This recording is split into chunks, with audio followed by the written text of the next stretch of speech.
Todos chicos, por favor me confirman si pueden ver mis diapositivas.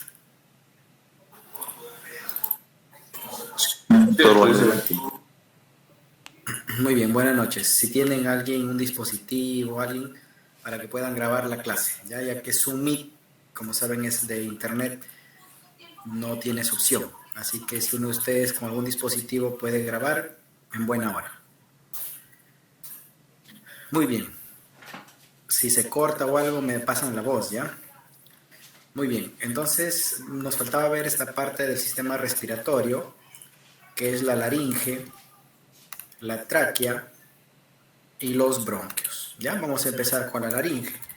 Cuando nosotros hablamos de laringe, hablamos de un conjunto de cartílagos, ¿no? Son cartílagos en realidad, que se articulan entre sí y forman verdaderas articulaciones, sobre todo articulaciones sinoviales planas, ¿no?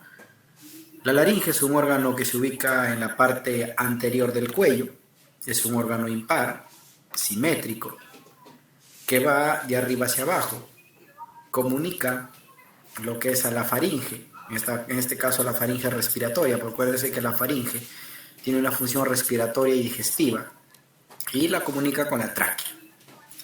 Mide aproximadamente 4.5 centímetros de alto, 4 centímetros de ancho, 3.5 centímetros de adelante hacia atrás. Tiene tres funciones principales. Sirve para la voz, es decir, es la caja de resonancia de la voz, acá se origina el sonido. Protege las vías respiratorias, sobre todo con su cartílago epiglotis, que es el que tapona la vía respiratoria, evitando el ingreso de partículas o cualquier objeto extraño. Y también participa en la deglución, ¿no? Siendo arrastrada por la faringe más o menos 2 a 3 centímetros.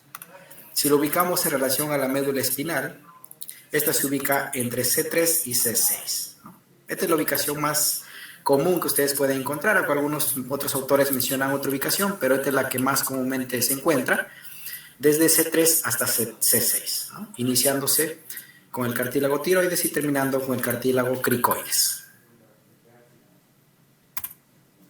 La laringe, como les mencioné, es un conjunto de cartílagos, es decir, tiene un esqueleto que es a base de cartílagos. Y esos cartílagos están unidos mediante articulaciones, ¿no? Y están estabilizadas por ligamentos. Y a su vez también presentan músculos, tanto extrínsecos, cuya función es ascender o descender la laringe, y músculos intrínsecos, que se encargan de movilizar las cuerdas vocales. ¿No? Acuérdense que la parte extrínseca, o sea, los músculos extrínsecos, pueden ascender o descender la laringe, en cambio los músculos intrínsecos generan el habla. Bueno, en su interior está tapizado por mucosa, ¿no? Epitelio respiratorio, pseudoestratificado, cilíndrico, ciliado. Muy bien. Dentro de su esqueleto, la laringe está formada por 9 cartílagos. 3 cartílagos impares, que es el epiglotis, cartílago tiroides y el cartílago cricoides. Y 3 pares, ¿no? 3 impares y 3 pares, siendo los pares el cuneiforme, el corniculado y el aritenoide. 3 cartílagos pares y 3 impares, haciendo un total de 9 cartílagos. Entonces vamos a hablar las características principales que tienen estos cartílagos. Vamos a empezar con el cartílago tiroides. Miren, el cartílago tiroides, si nosotros lo vemos desde una vista lateral, tiene aspecto triangular. Se le conoce como el escudo de la laringe. ¿Por qué? Porque detrás de él se ubican las cuerdas vocales. Por eso se le dice que es el protector de las cuerdas vocales. Otro dato es que es el cartílago más grande del organismo. El cartílago más grande de la laringe, ¿no? Va a presentar algunas características que tienen que tener en cuenta. Tiene un borde superior y unas astas superiores que le permiten articularse con un hueso que está arriba, que viene a ser el hueso yoides. Del borde superior nace una membrana hacia el borde póstero inferior del yoides, Y esa membrana se llama la membrana tiroidea. Y aparte, las astas superiores se articulan con el yoides. Acuérdense que la tiroides también se le conoce como la manzana de Adán.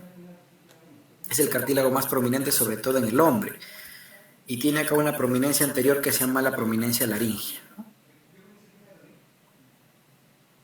Presenta también un borde inferior, donde nace una membrana que es la membrana cricotiroidea, porque acá abajo está el cartílago cricoides, que es el con el que se continúa, y se articula con el cartílago cricoides a través de las astas inferiores, y reforzada por esta membrana, que es la membrana cricotiroidea.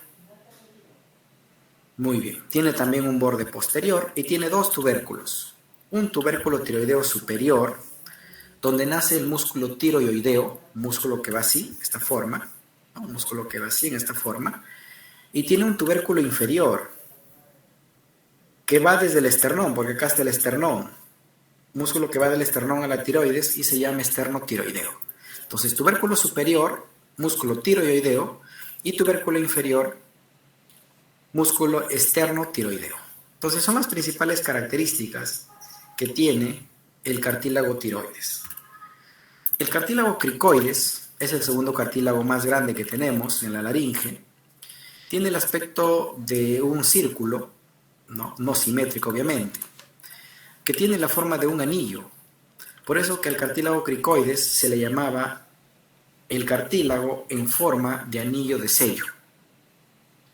Que en sus características principales es que se articula tanto con la tiroides a través de la faceta articular tiroidea, que está en la parte anterior, y se articula con el aritenoides a través de su faceta articular aritenoidea, que está en la parte posterior. Presenta un tubérculo también, al igual que el tiroides, pero un más pequeño, que es el tubérculo cricoideo, y dos arcos, ¿no? Un arco cricoideo derecho y uno izquierdo. En la vista lateral también podemos ver las facetas, tanto la tiroidea como la aritenoidea, que es con los cartílagos que se articulan. Acuérdense que el cricoides, hacia arriba encontramos las astas del cartílago tiroides, formando la articulación cricotiroidea, y hacia abajo está el primer anillo traqueal, ¿no? Que está unido mediante una membrana que es la cricotraqueal. Muy bien. El cartílago epiglotis viene a ser un cartílago impar. Es el único cartílago móvil de la laringe. Este cartílago es importante porque protege la vía respiratoria. Se abre durante la respiración y el habla y se cierra durante la deglución. Este cartílago protege el ingreso de cuerpos extraños a la vía respiratoria, ¿no? Por eso que no se debe hablar mientras se come, porque si ustedes hablan mientras están comiendo, la comida puede ingresar a la vía respiratoria y producir atragantamiento. El cartílago epiglotis es un cartílago que tiene muchos ligamentos, siendo el principal este de acá, que es el ligamento tiroepiglótico, que es el que lo fija en su vértice a la tiroides. Pero el cartílago epilótico tiene otros ligamentos que lo une, por ejemplo, a la lengua, el hilo epiglótico, al yoides, el hilo epiglótico, a la lengua, el gloso epiglótico, y a la faringe, el faringo epiglótico. Entonces tiene unas puntuaciones también que son en realidad producidas por glándulas. Tiene una base y un vértice. Y es el único cartílago móvil y protege la vía respiratoria. Muy bien. Dentro de los cartílagos pares tenemos el cartílago aritenoides. El cartílago aritenoides, que son dos ya, no derecho ni izquierdo, va a tener tres caras. La cara posterior, la cara medial y la cara articular. La cara articular es importante porque esta se asienta sobre el cartílago cricoides. Acuérdese que acá se articula con el cartílago cricoides, en la faceta cricoidea o aritenoidea, que está en la parte posterior, formando una articulación crico-aritenoidea, una articulación sinovial plana.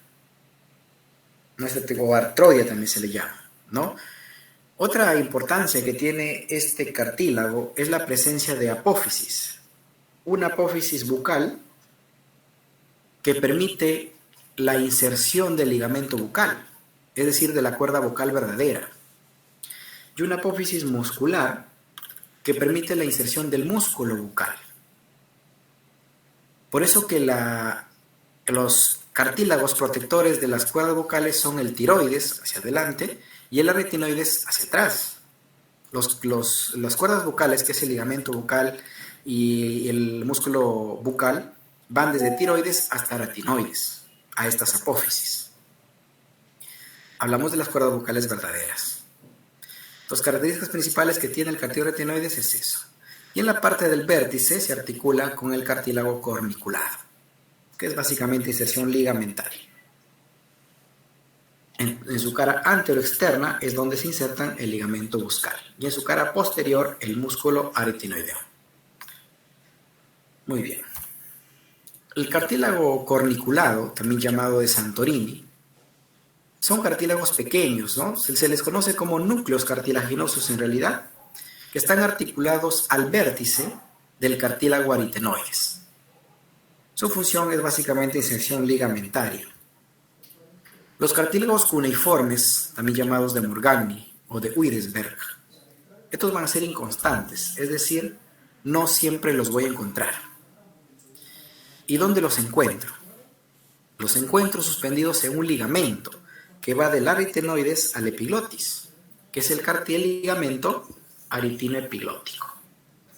Entonces, si alguna pregunta les viene de acá es esta, ¿no? ¿En qué ligamento están suspendidos los cartílagos cuneiformes? Y la respuesta es en el aretino epiglótico. Hay otros cartílagos, porque hasta acá ya tenemos los 9 cartílagos, pero hay otros cartílagos pequeños, como los sesamoideos, que son inconstantes también. Y la palabra clave acá, ¿dónde la encuentro? Lo voy a encontrar en este ligamento, que se llama el ligamento bucal, ¿no? Entonces, los cartílagos sesamoideos, si es que están en el ligamento bucal. Los cartílagos interaritenoideos o de Luschka, como su nombre lo dice, estos ligamentos se encuentran en el espacio interaritenoideo, porque este es el aritenoides, este es el aritenoides y acá está el cartílago, es entre los dos, pero no se ubica exactamente así, sino se ubica en un cartílago. Están suspendidos en un cartílago que se llama el cartílago interaritenoideo. ¿Ya? Perdón, el ligamento cricofaringio. Este ligamento cricofaringio, que cuando se bifurca, en ese ángulo de la bifurcación es donde se ubican estos cartílagos. Entonces acá la pregunta puede ser, ¿dónde yo encuentro al cartílago interaritenoideo de Luschka suspendido en el ligamento cricofaringio, sobre todo en su bifurcación? Así como les mencioné que la laringe, su esqueleto, es a base de cartílago hialino, principalmente, la laringe, estos cartílagos están unidos entre sí, formando 3 articulaciones importantes, que es la unión o la articulación cricotiroidea, la unión o articulación cricoaritenoidea, que ya lo hemos ido hablando y viendo, y las uniones o la articulación tiroaritinoepilótico, ¿no? O sea, la articulación de los 3 cartílagos. Y esto está reforzado por ligamentos extrínsecos, como son la membrana tiroidea, que ya les mencioné, entre el borde superior de la tiroides y el borde posterior inferior del yoides. Algunos ligamentos accesorios, estas membranas tienen ligamentos en su parte lateral y medial. Y la membrana cricotraqueal, que es una membrana que une la cricoides con el primer anillo traqueal. Vamos a ver características principales de cada uno de ellos. La unión o articulación cricotiroidea es una articulación sinovial plana, ¿ya? Es una articulación sinovial plana. Es la articulación cricoaritenoidea, o también llamada artrodia, que presenta ligamentos tanto a nivel anterior, superior e inferior. Hay una membrana, estoy en la articulación cricoaritenoidea y estoy hablando de la cricotiroidea. La cricotiroidea es esta articulación. Esta, ¿ya? Esta. Esa es la cricotiroidea, que se da entre el asta inferior del tiroides y la faceta tiroidea, que está en la parte anterior del cricoides. También es una articulación sinovial plana, una artrodia, y está forzado por ligamentos. Estos ligamentos que están acá anterior, superior e inferior. Aparte de eso, sabemos que la tiroides y el cricoides están reforzadas por una membrana. Esa membrana se llama la membrana cricotiroidea. La membrana cricotiroidea. Esta membrana cricotiroidea presenta una perforación por donde pasa una arteria, que es la arteria cricotiroidea o arteria laringe externa. Acuérdense de ese dato. En esta membrana está perforada y tiene dos perforaciones para el paso de la arteria laringe externa o también llamada arteria cricotiroidea, que irriga la laringe. La unión cricoaritenoidea, ahora sí es esta. Bueno, la otra imagen sería esta de acá, la que le estaba enseñando inicialmente. También es una articulación sinovial de tipo plana o artrodia. Presenta ligamentos cricoaritenoideos, ¿no? Y es una articulación que se da entre la cara articular del aritenoides y lo que es la faceta articular posterior del cricoides. Y la unión tiroaretinoepiglótica o articulación tiroaretinoepiglótica es más que una articulación, son uniones ligamentarias a través del ligamento tiroepiglótico, que se da entre la tiroides y el vértice del epiglotis, los ligamentos bucales, que se da entre el cartílago tiroides y el cartílago aritenoides, membranas cuadrangulares, etc. Muy bien, eso eran las articulaciones. Pero aparte de eso, estos cartílagos están también estables gracias a la presencia de ligamentos extrínsecos, como es la membrana tiroidea. ¿Qué hay que saber de la membrana tiroidea? Vamos a ver en otra imagen, aquí está. La membrana tiroidea es la membrana que une el borde superior de la tiroides con el borde posterior o inferior del yoides y reforzada por ligamentos, ¿no? Tanto en la parte central como en la parte lateral.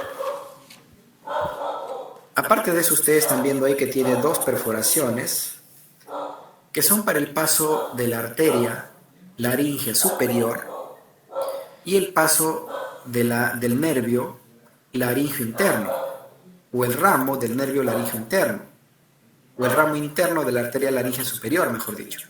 Porque la arteria el nervio laringeo superior se divide en dos, imagínense que acá está el nervio vago. Acá nace el nervio laringeo superior y el nervio laringeo superior se divide en dos ramas, la rama interna y la rama externa.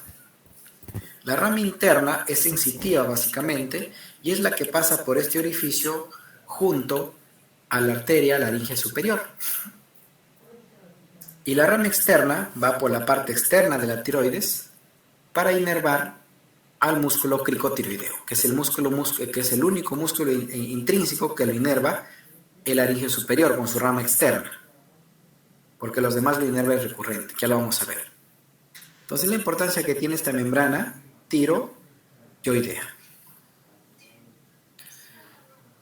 Luego tenemos a ligamentos accesorios. Básicamente esos ligamentos accesorios unen al cartílago epiglótico, lo unen al yoides a través del yo epiglótico, lo unen a la lengua a través del gloso epiglótico y lo unen a la faringe a través del faringo epiglótico, que les mencioné anteriormente en ligamentos del cartílago epiglótico.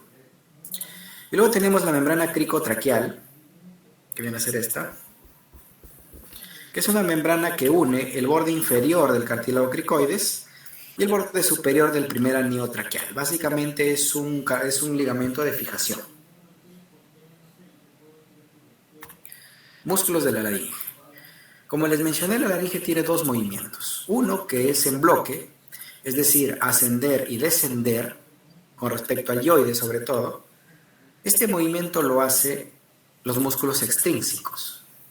Y como lo hacen con referente al yoides, son los infrayoideos. Por eso acá tenemos al tiroideo, al homoyoideo, al esternoyoideo. Y entonces estos músculos extrínsecos lo que hacen es deprimir la yoides y elevar la laringe. Deprimen el yoides y elevan la laringe. ¿No? Y son inervados por nervios propios de los músculos infrayoideos, como son el nervio 12, que es el hipogloso. Acá el crico tiroideo también le consideran extrínseco, pero es más intrínseco, de acá lo vamos a ver. Y los músculos intrínsecos son aquellos músculos que tienen una función en común, es producir el habla. Gracias a estos músculos nosotros hablamos. Por eso que su función es constrictor de la glotis. Acuérdense que glotis hace referencia al espacio que dejan las cuerdas vocales verdaderas. Cuando las cuerdas vocales verdaderas se abren, ese espacio se llama glotis, un área triangular, y ahí se produce el sonido. Por eso que estos músculos intrínsecos constriñen la glotis, tensan las cuerdas vocales, y gracias a ellos hablamos. ¿Qué tienen en común también? Que casi todos están inervados por el laringio recurrente. Ustedes lo van a leer en algunos libros, el laringio inferior, porque hay dos laringios, ¿no? El superior y el inferior, ambos son ramas del vago, pero el inferior es lo mismo que el recurrente, por si acaso. Es lo mismo, solo que le cambian de nombre porque ingresa la laringe. Muy bien. Y el único que no es inervado por el laringio recurrente y es inervado por el laringio superior, sobre todo por su rama externa, es el crico tiroideo. Acuérdense de ese dato. Este es el resumen de estos músculos intrínsecos. A nivel, los más superficiales, que son dos, son los cricotiroideos. Justo los músculos que lo inerva el ramo externo del laringio superior, que tiene dos porciones, una recta y una oblicua. Como su nombre lo dice, va del cricoides hasta el cartílago tiroides. En la parte posterior vamos a encontrar cuatro músculos, como son el cricoaritenoideo posterior, ahí van dos, el aritenoideo oblicuo, ¿no? Y el aritenoideo transverso, cuatro músculos. En la parte lateral vamos a encontrar 6 músculos, como es el cricoaritenoideo lateral, ahí estarían los dos, el tiroaritenoideo, ¿no? El tiroaritenoideo y el músculo bucal. El tiroaritenoideo y el músculo bucal. Que el músculo bucal también va desde aratinoides a tiroides también, ¿no? Que es el que mueve la cuerda bucal. Bueno, todos los intrínsecos hacen vibrar las cuerdas vocales, pero su músculo bucal es el principal. Es lo que no tiene las cuerdas vocales falsas. ¿Por qué se llaman falsas y verdaderas? Porque las falsas no tienen músculo bucal y las verdaderas sí lo tienen.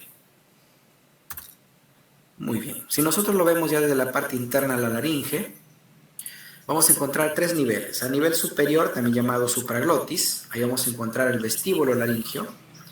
A nivel medio, ahí vamos a encontrar al ventrículo laringio de Morgagni, y a la glotis, donde están las cuerdas vocales. Bueno, la glotis es el espacio, ¿no? Pero acá en el plano medio vamos a encontrar también a las cuerdas vocales verdaderas y falsas. Y en la parte inferior, también llamada subglótica, es una cavidad sobre todo infraglótica, porque se encuentra bajo la glotis. Entonces hablemos primero de la parte superior. En la parte superior, también llamado vestíbulo laringio o supraglotis, está limitado abajo por los pliegues vestibulares. Los pliegues vestibulares ya se encuentran en la zona media. Hacia anterior está limitada por la epiglotis. Hacia posterior está limitada por cartílago aritenoideo. Y hacia lateral vamos a encontrar la membrana fibroelástica laringea y mucosa, ¿no? Y arriba, obviamente, es la entrada de la laringe. Entonces, es un espacio realmente cuya función es conducción, es decir, conducir la vía aérea. En la parte media sí están las zonas más importantes o más, funcionales de la laringe, es decir, los que producen el habla. Pero tenemos también zonas como los pliegues vestibulares que no producen sonido. Por eso los pliegues vestibulares se les llama cuerdas vocales superiores o falsas. Y a los pliegues vocales se les llama cuerdas vocales inferiores o verdaderas. Como son cuerdas vocales falsas, estas no tienen músculo, no tienen ligamento bucal, por eso es que no vibran. En cambio, las inferiores, que sí son un armazón esquelético, medialmente yo encuentro el ligamento bucal y lateralmente su músculo bucal, que es lo que lo diferencia de los pliegues vestibulares o cuerdas vocales falsas. Ya, entonces acuérdese, yo puedo decir pliegues vestibulares a secas, puedo decir cuerdas vocales superiores a secas, o puedo decir cuerdas vocales falsas. Los tres son sinónimos. Lo mismo pasa con el otro lado, pliegues vocales a secas, cuerdas vocales inferiores a secas o cuerdas vocales verdaderas. Tres términos para una sola estructura. Y el espacio que existe entre estos dos cuerdas vocales, o estos dos pliegues, se le llama ventrículo laringio, o más conocido como ventrículo de Morgagni. Entonces, el ventrículo de Morgagni es el espacio dejado entre los pliegues vestibulares y los vocales.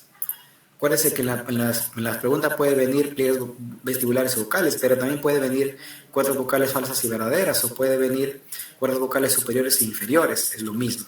¿Ya? Entonces acá tenemos el ventrículo de Morgagni, o ventrículo laringio. Y el espacio que dejan las cuerdas vocales verdaderas se le llama glotis. Y es acá donde se produce la voz, porque en la glotis están ahí, o es el espacio dejado por las cuerdas vocales verdaderas. Cuando esta glotis se abre y se cierra, genera sonido, ¿no? La glotis. Cuando el anestesiólogo va a intubar, el punto de referencia para ver si está en la vía respiratoria es la glotis.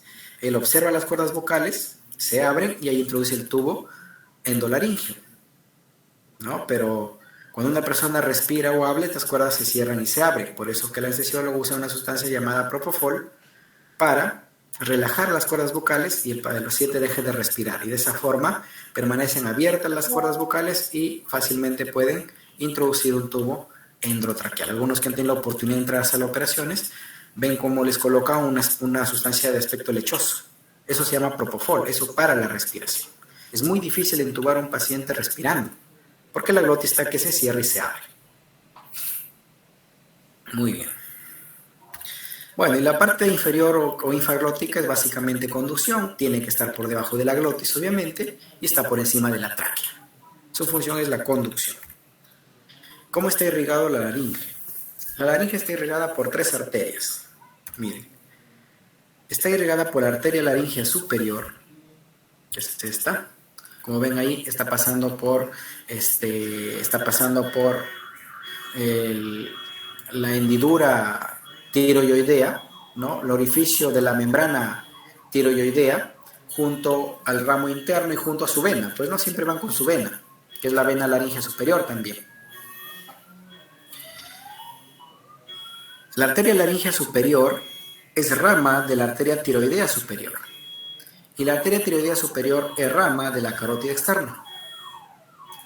La otra arteria es la arteria laringea inferior. La arteria laringea inferior es rama de la arteria tiroidea inferior. Y la arteria tiroidea inferior es rama del tronco tirocervical. Y el tronco tirocervical es rama de la arteria subclavia. O sea, si bien es cierto, ambas nacen de las tiroideas, pero las tiroideas no son ramas de la misma arteria, como ven. La inferior nace del tronco tirocervical, es de la subclavia, y la superior de la carótida externa.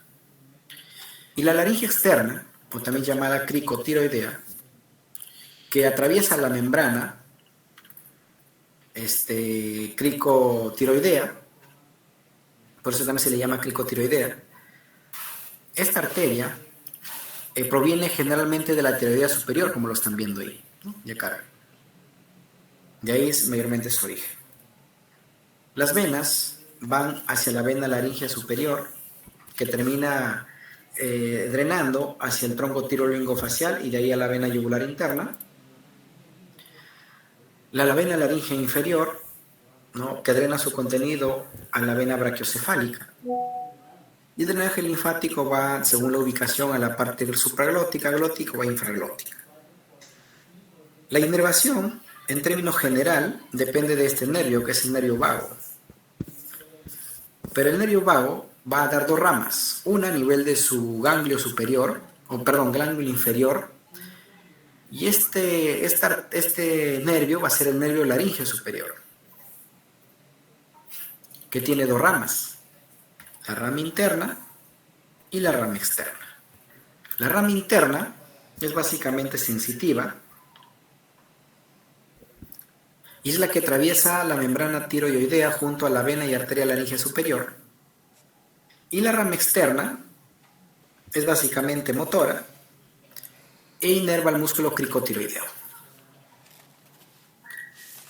La otra rama, que también es del vago, es el nervio laríngeo recurrente.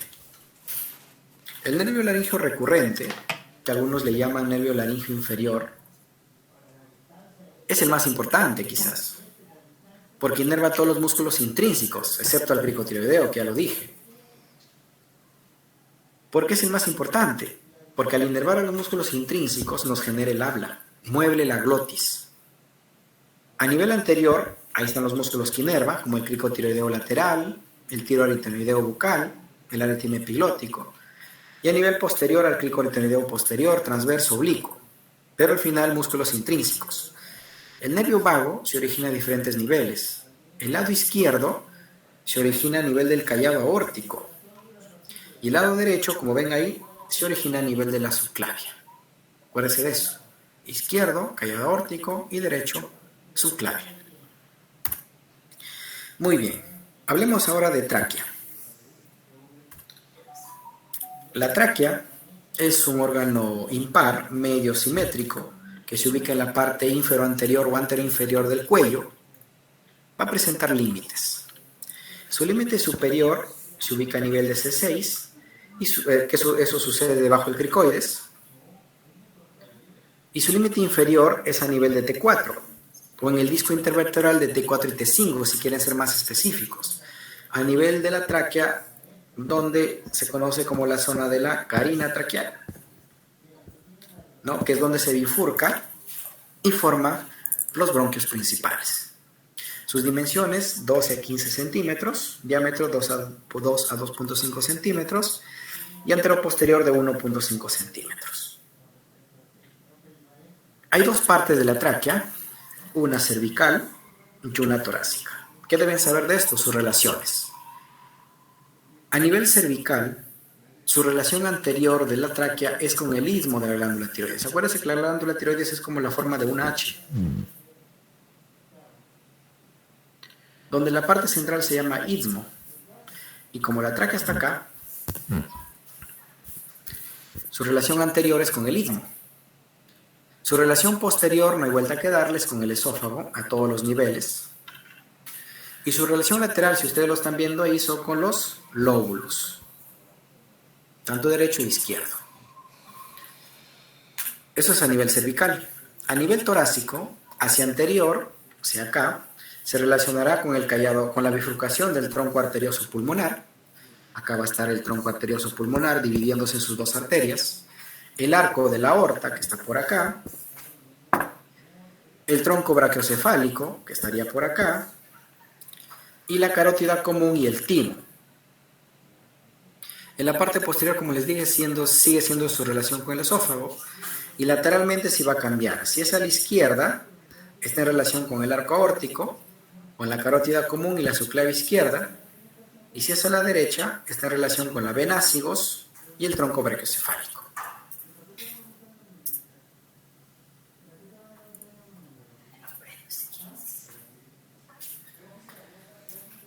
La tráquea termina a nivel de T4, o en el disco intervertebral de T4 y T5, si quieren ser más específicos, es una estructura que se llama la carina traqueal, que es donde se bifurca y forma los bronquios principales. Su estructura interna de la tráquea va a tener una mucosa, que ya sabemos, epitelio respiratorio, pseudoestratificado cilíndrico ciliado. Presenta una submucosa donde hay glándulas de tipo mucoso. Presenta una adventicia que va a constatar de cartílagos hialinos, que tienen la forma de una sed en número 16 a 20, cuya pared posterior está unida a través de un músculo y una membrana. Ese músculo va a ser músculo de tipo liso y que está involucrado o influenciado por el sistema nervioso autónomo, simpático y parasimpático.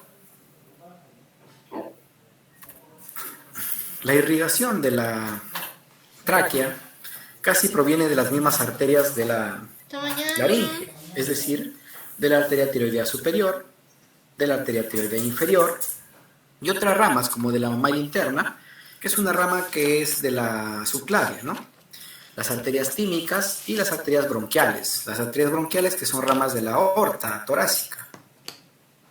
Las venas van por la vena tiroidea superior hasta la yugular interna, lo mismo que la laringe. Van por la vena tiroidea inferior al tronco venoso brachiocefálico, sobre todo izquierdo, lo mismo que la laringe, pero también pueden ir por las venas bronquiales y esofágicas al ácidos mayor. Parece que hay ácidos menor y ácidos mayor. El ácido mayor generalmente es del lado derecho y el ácido menor del lado izquierdo. Los linfáticos van a la zona pretraqueal, paratraqueal o a los traqueobronquiales, ¿no? De acuerdo a su ubicación de la tráquea. Su inervación, al igual que la laringe, tiene una inervación parasimpática que depende del nervio vago, en este caso del laringeo recurrente. Y tiene una inervación simpática que depende de troncos simpáticos torácicos que llegan a la tráquea a través de los vasos sanguíneos, porque acuérdense que los nervios simpáticos ascienden junto a los vasos sanguíneos. Ambos sistemas sabemos que son antagonistas. El sistema simpático hará vasoconstricción, ¿no? Pero habrá broncodilatación. En cambio, el parasimpático hará al revés, vasodilatación y broncoconstricción. Su función de la tráquea es conducción, eliminar las sustancias que pueden invadir la vía respiratoria, y en fisiología les enseñan que en esta zona está el espacio muerto anatómico, pero su función es conducción de la vía respiratoria. Y para terminar tenemos los bronquios, dos estructuras que nacen de la división de la tráquea a nivel de T4 en la carina traqueal. Lo hacen en un ángulo más o menos de 70 grados, unidos por un ligamento que se llama el ligamento interbronquial. Y hay algunas características que deben saber de cada bronquio. El bronquio principal derecho, como ustedes ven, es más corto, es más ancho y es más vertical. En cambio, el izquierdo es más largo, es más horizontal, se dice que tiene la forma de una S itálica y es de menor diámetro.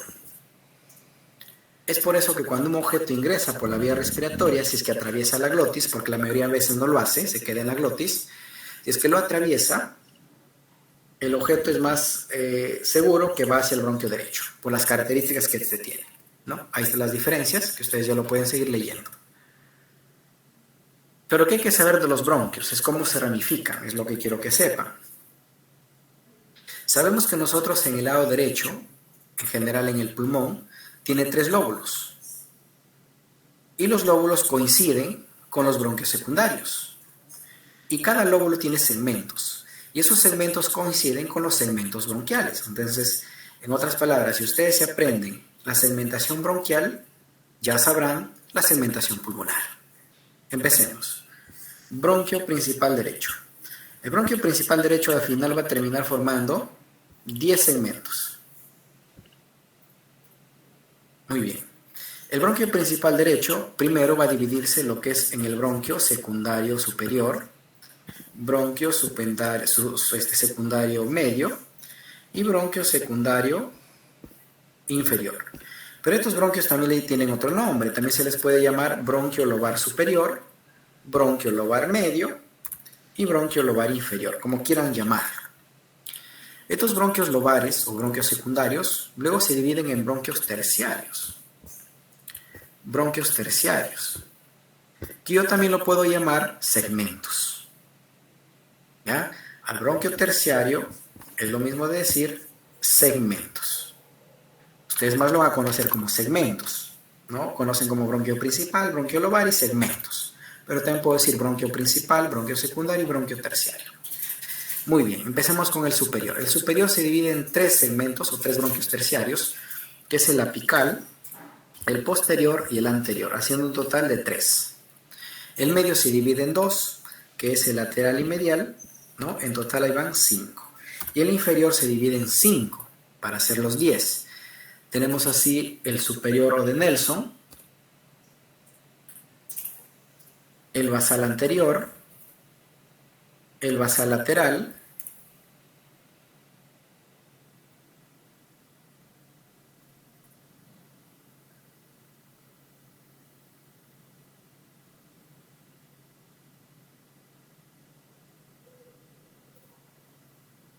el basal posterior, el medialo cardíaco.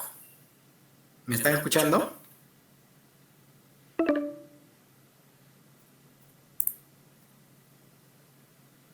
Sí, doctor, sí se lo escucho. Ya. O sea que como se fue el internet mi celular, pensó que se me había ido el internet. ¿Sí me escuchan, no? Muy bien.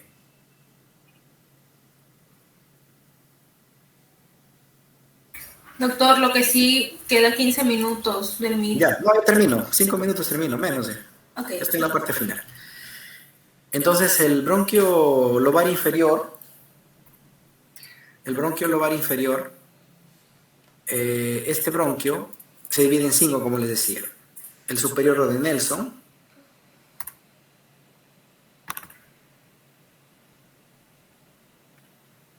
el superior de Nelson y 4 basales, que es el anterior, el posterior, el lateral y el medial, la cual el medial también le llaman el cardíaco. Y en el lado derecho, es el broncograma, si ustedes lo comparan con la radiografía, ahí lo pueden comparar. Y el bronquio principal derecho, sabemos que el bronquio principal derecho termina formando al final 8 segmentos, que es lo que el pulmón derecho también tiene. Este se divide en 2 bronquios secundarios, que es el bronquio secundario superior y el bronquio secundario inferior, o también llamado lobar superior y lobar inferior. Estos bronquios lobares forman segmentos también, pero el bronquio lobar superior, antes de formar segmentos, forma troncos, que es el tronco superior y el tronco inferior. Y estos troncos superior generan segmentos. El tronco superior genera 2 segmentos, que es el ápico posterior, por eso ahí está con este asterisco, eso a referencia que es uno solo, el ápico posterior, y el otro es el anterior. Ahí van 2, a eso se le llama el culmen. Y el tronco inferior genera 2 también, que es el lingular superior y el lingular inferior. 2. Ahí serían 4 en el bronquio lobar superior. Y en el inferior también tendría que haber 4 para hacer 8. Acá yo no le he puesto porque se dice que el inferior es el mismo que el lado izquierdo. Pero ¿por qué son 4? Si el lado izquierdo eran 5. Porque en el izquierdo hay 2 que se unen. ¿Y quiénes son? El anteromedial. Se une el anteromedial, el basal anteromedial, y los demás son los mismos. Basal lateral, basal posterior y el superior. ¿Ya? Entonces, el anteromedial nomás se unen y forman uno solo. El basal lateral sigue siendo independiente, el basal posterior también y el superior también. Total, 4. 4 más 4, 8. 8 segmentos en el lado izquierdo. Si ustedes saben ya esta segmentación, cuando hagamos que este viernes hacemos pulmones, es lo mismo. Los segmentos pulmonares son los mismos. Ese es el broncograma del lado izquierdo. Ustedes pueden ver ahí en la imagen. Acá está el bronquio principal y acá están los bronquios secundarios, ¿no? Y acá los segmentarios, que nosotros lo podemos, estos son los lingulares, ¿no? Lo podemos identificar incluso en una radiografía. Bueno, ahí terminamos.